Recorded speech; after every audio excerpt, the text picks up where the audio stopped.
చిన్నశంకరంపేట మండలం మీర్జాపల్లి గ్రామ శివార్లో నూతనంగా ఏర్పాటు చేసిన ఫార్మా కంపెనీ మాకొద్దంటూ మాజీ ఉప సర్పంచ్ మనోజ్ కుమార్ ఆధ్వర్యంలో గ్రామస్తులంతా కలిసి కంపెనీ ముందు ఆందోళన చేపట్టారు. ఈ కంపెనీ మాకొద్దు, కంపెనీ నిర్మిస్తే తమ పంటలు నాశనం అవుతాయని ఆందోళన చేశారు.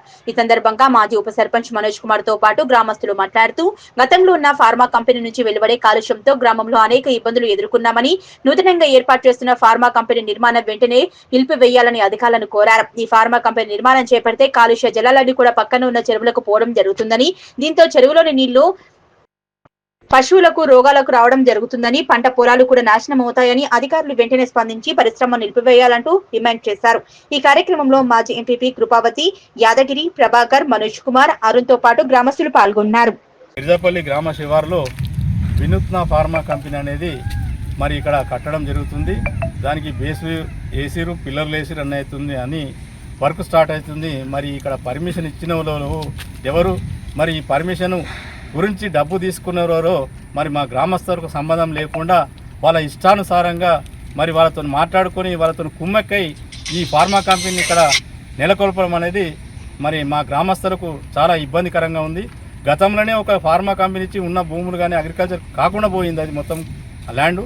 మరి ఇక్కడ మళ్ళా ఒక కొత్త కెమికల్ కంపెనీ ఏదైతే వినూత్న ఫార్మా కంపెనీ అనేది ఇక్కడ నెలకొల్పి మరి ఇక్కడ కొంతమంది వాళ్ళతో యజమాన్యంతో కుమ్మక్కై అక్రమంగా పర్మిషన్ ఇచ్చి ఇక్కడ ఇది కట్టడం జరిగింది. ఇది ఏదైతే వినూత్న ఫార్మా కంపెనీ ఉందో ఇది 100% మా విలేజ్ పరంగా మా విలేజ్కు దెబ్బ వస్తుంది. కాబట్టి ఈ కంపెనీని మాకు వద్దనేది మేము బాహటంగానే మరి ప్రకటిస్తున్నాము. ఈ కంపెనీ అతి త్వరలోనే ఈ కంపెనీపై కలెక్టర్ కానీ పీసీబీ బోర్డుకు కానీ మరి మేము కంప్లైంట్ చేయదలుచుకున్నాము. ఈ కంపెనీ ఎట్టి పరిస్థితుల్లో కూడా మా గ్రామంలో ఉండదు, నెలకొల్పద్దు అనేది మా సూచన. ఎస్సీల జాగు తొవ్వ లెక్క వాడుకున్నారు.